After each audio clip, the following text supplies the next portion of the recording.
আলাইকুম বন্ধুরা, ভালো আছেন কিনা? আশা করি ভালো আছেন। তো বন্ধুরা, আজকে আপনাদের মাঝে আমি শেয়ার করতেছি। আজকে করলা ভাজি রান্না করেছি, এখানে শাপলা ভাজি, এইখানে মুরগির গোস্ত ভুনা করেছি পেঁয়াজ দিয়ে, দেখুন কালা ভুনা করেছি। এখানে আমি চালতা দিয়ে আমি তেলাপিয়া মাছ রান্না করেছি। এখানে আমি পাঙ্গাস দিয়ে আপনার তরু দিয়ে রান্না করেছি। বন্ধুরা, এই যে অনেক চালতা আমার এখানে অনেক।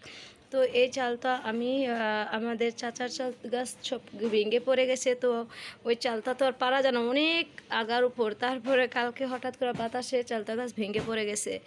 তো আপনাদের আমি কালকে লাইভও দেখাচ্ছিলাম।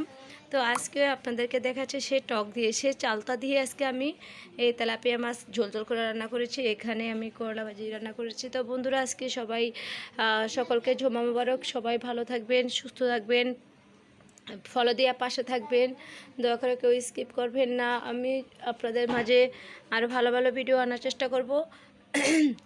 জাতীয় শাপলা, এখানে শাপলা ভাজি। তো শাপলা ভাজিটা অনেকই টেস্ট, অনেক মজার।